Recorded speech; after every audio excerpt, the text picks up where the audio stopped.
What's up, YouTube? So it had been about 4 months since I'd run my last ultra marathon. That was the Northburn 50K in Central Otago. And then this last weekend, I finally got a chance to run again. That was the WUU-2K, or the Wellington Urban Ultra, 63K race with about 2,600 meters of climbing up in Wellington. So I wanted to talk about how that went, show some clips from the day. In short, it did not go that well for a variety of reasons that I will talk about. Stay tuned and I'll explain what sort of went down on the day, how I can do better, and what I thought of the race in general.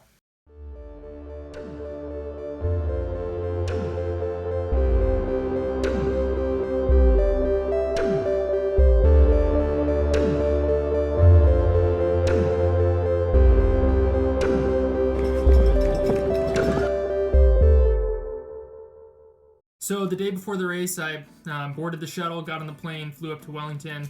My travel to Wellington was not as eventful as my travel from Wellington back to Dunedin.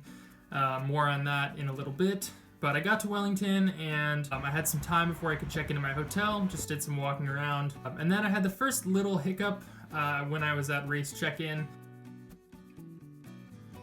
So I had a bit of an issue with my mandatory gear. The last race I didn't even check my mandatory gear, and I assumed that they wouldn't really be that picky here.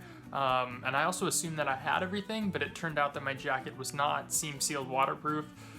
I didn't know that. I didn't even know what that meant, but it was Columbia, and I assumed that if, it's a decent brand, it would probably be fine.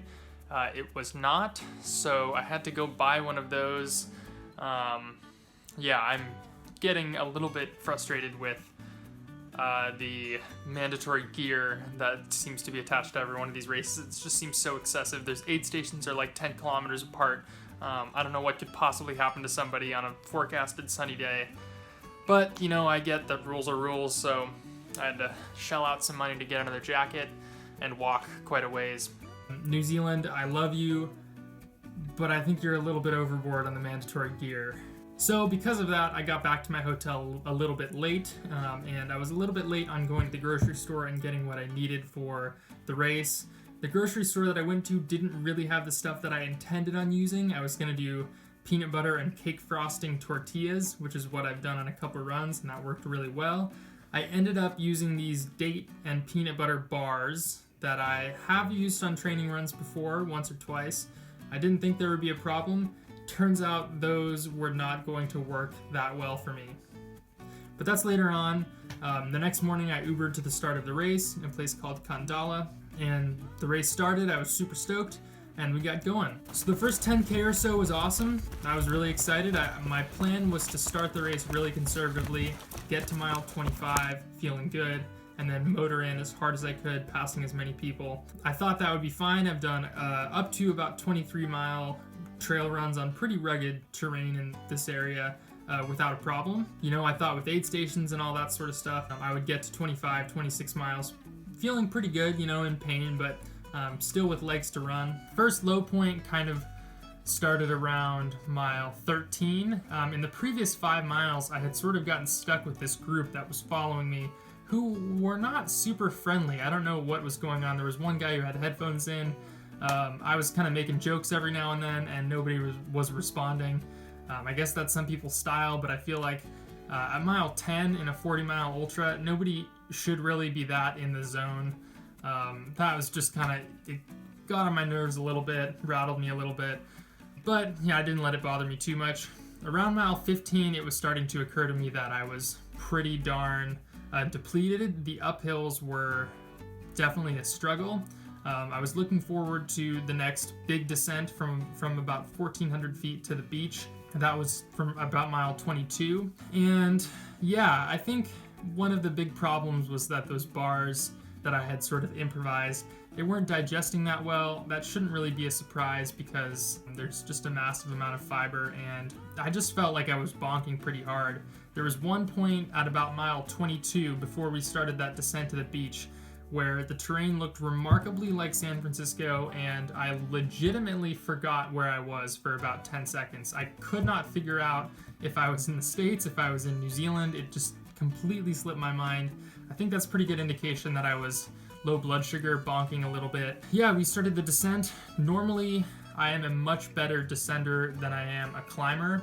I always get passed by people going uphill and then pass them back pretty easily going downhill. I don't really understand why people will go 9-minute pace up a hill and then 10-minute pace down. It seems like you've got gravity on your side, and my legs never get, beat up. My quads never blown quads or anything like that. But because of nutritional issues, when we started on that downhill, I couldn't go very fast without calf cramps. And at mile 20, that was pretty surprising and irritating because, I've done tons of 20-mile runs in training, no calf cramps, but on the day, maybe I was running too fast. I don't know what was going on. Maybe it was those bars cramping so bad. There was one point where we had to sort of go down this rocky step sort of thing, and I had to sit there for a minute because my calf was shot out like that. So calf cramps, low energy levels. Finally, I got to mile 25, which was the point where I had previously decided it was time to motor, and it was obvious that that was not going to happen. At that point, I did drink a bunch of Tailwind, and I had a weird 1.5 mile stretch where things were going well. I think it had gotten into my head that I only had about 12 miles left, and I thought that's just a normal training run. So there was a pavement stretch, and I ran for about 1.5 miles at probably like 8:30 pace. So that was pretty good. Then we started up the tip track, which is a pretty standard looking trail if you were in Southern California or something. Basically goes from pretty close to sea level up to about 1,400 feet on a steep Jeep track kind of thing. It was a lot of people's dread, but I think I preferred that over a more windy, gradual climb up to that elevation. It wasn't too bad to just punch all the way up there and then go back down the other way. There was a great gentleman named Cam who was in a Hawaiian shirt running up next to people and giving them sips of pineapple juice. That was awesome and hilarious, so thanks, Cam. And yeah, going back down the tip track, another time where I felt like I should have been able to roll. Couldn't manage more than a shuffle without calves seizing up. So the downhills were not going too well for whatever reason. And then the last 10K was just a total death march. I think because I'd been walking so much, my Achilles tendons had started to swell up a little bit, so I was dealing with lots of Achilles pain, and then ended up struggling through the finish line in about 8 hours and 40 minutes. My goal had been 7 hours, so, I was well above my goal. The race had sort of fallen apart. But considering how low I was in the previous few hours, I was just stoked to find my way to the finish line and earn a medal or whatever. I think once you start pulling the plug on races, you open that door and let that be a possibility. And, even though my race was going terribly, I wasn't severely injured, wasn't having any major health problems, and it was okay to just slog onto the finish line, and I'm happy that that happened. You can only be so disappointed with an ultramarathon finish. Yeah, I would have liked to have done better. But it was a fun race, nice tour of Wellington, and, it's just another opportunity to go back to the drawing board and try and figure out how I can do better. I know I'm capable of doing better. I've done, top 10% in a lot of shorter races, and I think even though I'm not one of the faster guys that I tend to run with, I know that I have more leg speed than a lot of folks. It just comes down to figuring out how to be an ultra runner. How to eat, how to pace, how to hold my shit together for, 10 hours, 20 hours. That's a big thing, and how to be competitive after that long. And these are all things that I'm working on, and things that I really do think that once I get that stuff dialed in, I can start being really competitive. So this was not that day, but it was a fun ultra, and I'm happy with it. On the flight back, there was some of the craziest turbulence I've ever experienced. We all thought we were gonna die. Not really, but it was a little bit scary.